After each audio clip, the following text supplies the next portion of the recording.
Hi viewers, welcome to our channel. ప్రస్తుతం మనతో పాటు సీనియర్ జర్నలిస్ట్ దాము బాలా సార్ వారితో మాట్లాడదాం. నమస్కారం సార్. నమస్తే సార్, తమిళ ఇండస్ట్రీ అండ్ తమిళ హీరోలు ఇప్పుడు పవన్ కళ్యాణ్ గారి మీద కోపంగా ఉన్నారు అని మనకు అర్థమైపోతుంది వాళ్ళ ట్వీట్లు, వాళ్ళ బిహేవియర్ చూస్తూ ఉంటే. అంటే హీరో కార్తీ గారి విషయంలో పవన్ కళ్యాణ్ గారు ప్రవర్తించిన తీరు వాళ్ళకి కాస్త కోపం తెప్పించినట్టుగా కనిపిస్తుంది. సో ప్రకాష్ రాజ్ గారు, నాజర్ గారు వీళ్ళందరూ రియాక్ట్ అయ్యారు. మరి ఇది ఎటువంటి పరిణామాలు చోటు చేసుకునే ఛాన్సెస్ ఉంది? మీరేం చెప్తారు సార్ ఈ విషయంలో?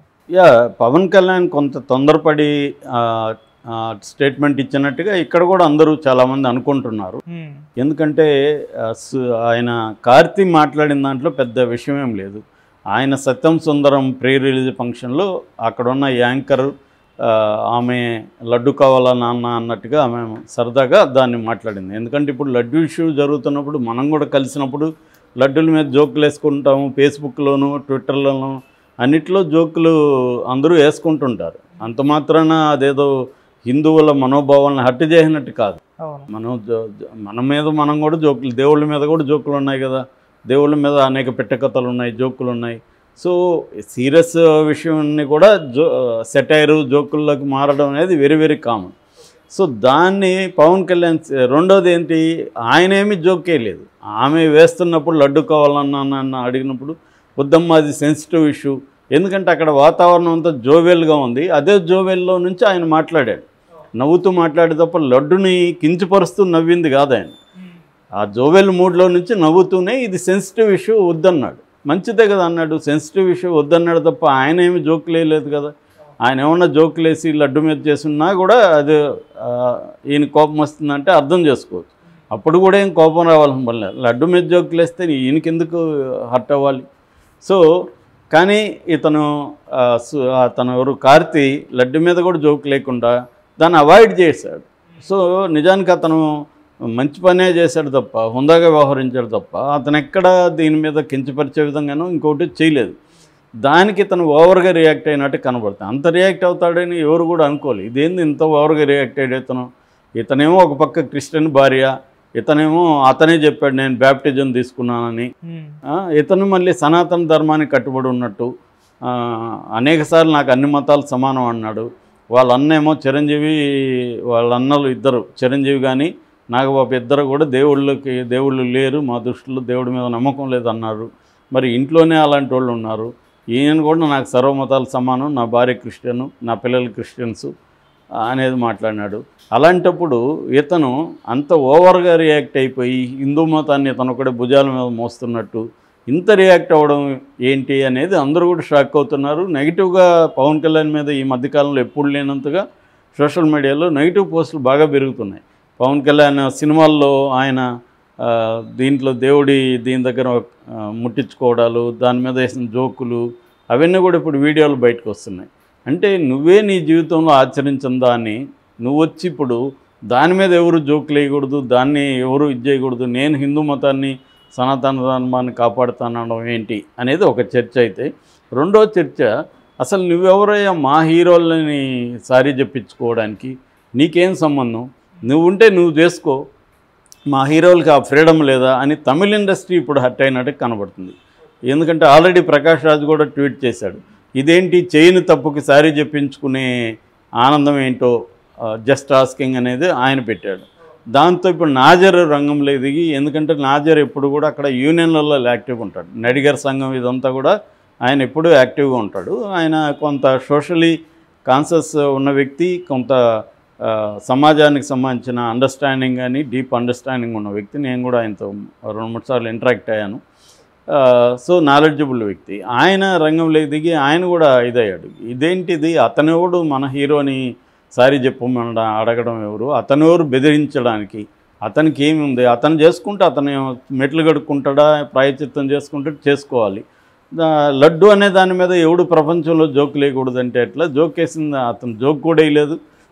అతను చేయని తప్పుకి అతన్ని బెదిరించడం ఏంటి, అతను బెదిరిస్తే మనం భయపడి సారీలు చెప్పడం ఏంటి అనేది వాళ్ళకి ఇప్పుడు కోపం వచ్చినట్టుగా అర్థమవుతుంది. ఎందుకంటే వాళ్ళకి ఎంత భయం వేసిందంటే దానికి భయానికి కూడా కారణం ఉంది మనకి. ఎందుకంటే ఇప్పుడు కార్తీ సినిమాలు, సూర్య సినిమాలు ఇక్కడ కూడా ఆడతాయి తెలుగు సినిమాల్లాగా.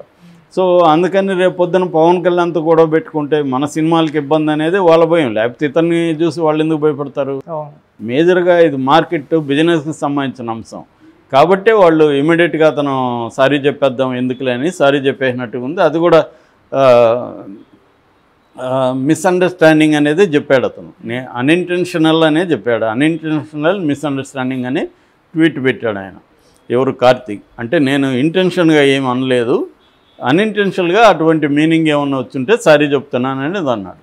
దాంతో ఆయన సారీ చెప్పడమే ఎక్కువ అంటే మళ్ళీ సూర్య నేను ఒక 3 రోజులు దీక్ష చేస్తాను అతను అన్నాడు. మరి అతను సెటైర్గా అన్నాడా నిజంగా అన్నాడా అనిపించే విధంగా ఉంది. అతను దీక్ష చేయడం ఏంటి? ఇప్పుడు ఎవరైనా ప్రాయశ్చిత్త దీక్ష అంటే ఏంటి? సనాతన ధర్మంలో ఎవరైనా ఒక తప్పు చేసేస్తే ఆ తప్పు కావాలని చేయలేదు, అనుకోకుండా నా వల్ల తప్పు జరిగిపోయింది, దీనికి నేను ప్రాయశ్చిత్తం చేసుకుంటున్నాను అని ఆ ప్రాయశ్చిత్తానికి సంబంధించి ఏవో మెథడ్స్ ఉంటాయి.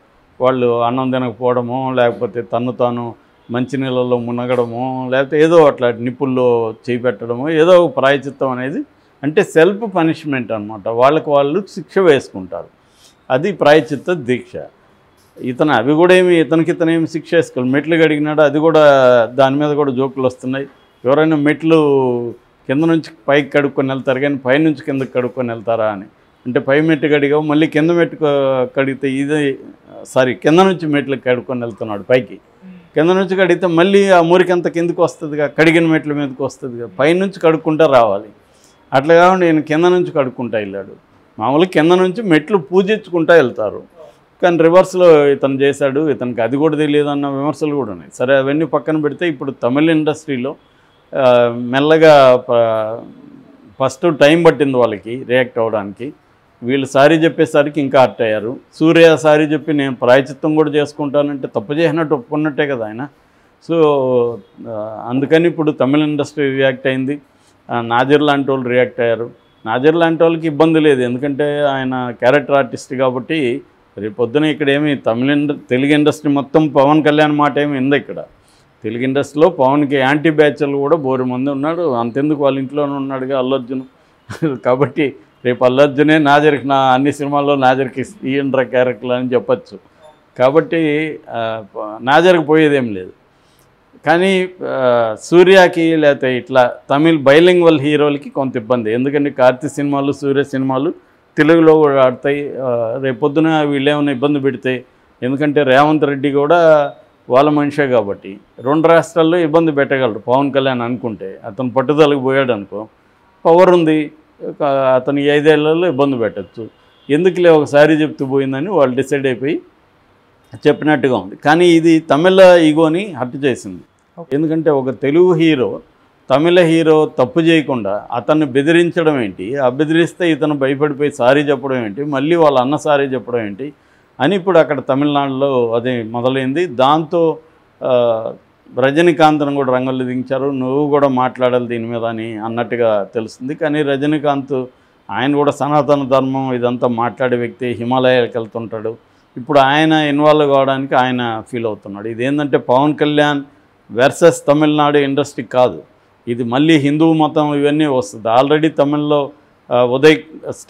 ఉదయనిధి స్టాలిన్ సనాతన ధర్మం అనేది ఒక మలేరియా లాంటిది, దోమ లాంటిది, దాన్ని నిర్మూలించాలి తప్ప దాన్ని మనం మార్చలేమనేది అతను చెప్పాడు. అది అప్పట్లో నేషనల్ వైడ్ ఇష్యూ కూడా అయిపోయింది. అంటే అతని ఉద్దేశం ఏమంటే సనాతన ధర్మం అనే దాంట్లో వర్ణాశ్రమ ధర్మం ఉంది. వర్ణాశ్రమ ధర్మం అంటే అంటరాంతనం ఉంటుంది, పంచములు ఉంటారు. సో ఇది దళితులకి లేకపోతే శూద్రులకి వ్యతిరేకమైంది సనాతన ధర్మం. దాన్ని మనం ఎలా ఫాలో అవుతాము అనేది తర్వాత అతను ఎక్స్ప్లెయిన్ చేశాడు. అంటే ప్రధానంగా సనాతన ధర్మం అంటే అర్థం అంటే వర్ణాశ్రమ ధర్మం లేకుండా, కులం లేకుండా సనాతన ధర్మం అనేది ఏమి ఉండదు. కులం అనగానే మళ్ళీ నిచ్చెన మెట్ల వ్యవస్థనే ఇండియాలో ఉంది. ఆ నిచ్చెన మెట్లలో కింది స్థాయిలో ఉండేవాళ్ళు దళితులు. సో ఈ కాంటెక్స్లో ఇప్పుడు పవన్ కళ్యాణ్ దాన్ని ఒక రకంగా చంద్రబాబు అజెండాని పవన్ కళ్యాణ్ హైజాక్ చేశాడు. బీజేపీ పవన్ కళ్యాణ్ అనుకుంది. పవన్ కళ్యాణ్ భుజం మీద తుపాకీ పెట్టి బీజేపీ హిందూ దాన్ని ప్రేరేపించడం ద్వారా దీన్ని హిందూ వర్సెస్ ముస్లిం కావచ్చు, క్రిస్టియన్స్ కావచ్చు, మైనారిటీస్ అన్న నెరేటివ్ తీసుకురావడం ద్వారా ఆంధ్రప్రదేశ్లో నెక్స్ట్ మళ్ళీ చంద్రబాబుతో కలుస్తామా లేదనేది వాళ్ళకి సందిగ్ధం ఉంది. ఎందుకంటే చంద్రబాబు డిపెండబుల్ ఫ్రెండ్ కాదని వాళ్ళకి నమ్మకం. ఎందుకంటే ఆయన రెగ్యులర్గా ఎప్పుడు బీజేపీతో లేడు, ఒకప్పుడు కమ్యూనిస్టులతో ఉంటాడు, బీజేపీతో వెళ్తాడు, మళ్ళీ కమ్యూనిస్టుల దగ్గరికి వెళ్తాడు, ఇలాగా జరిగాయి తప్ప ఈవెన్ కాంగ్రెస్తో కూడా కలిశాడు ఆయన. కాబట్టి బీజేపీకి నమ్మకం లేదు. అందుకని బీజేపీ పవన్ కళ్యాణ్ని సీఎం క్యాండిడేట్గా అనౌన్స్ చేసి కాపు సామాజిక వర్గాన్ని, ఇటు పురంధరేశ్వర లాంటి వాళ్ళ ద్వారా రేపు అవసరమైతే ఎన్టీఆర్ రంగంలో దించి కమ్మ సామాజిక వర్గాన్ని, ఈ రెండు కాంబినేషన్ని తాను కబ్జా చేయాలనేది బీజేపీకి ఉన్న లాంగ్ టర్మ్ లక్ష్యం.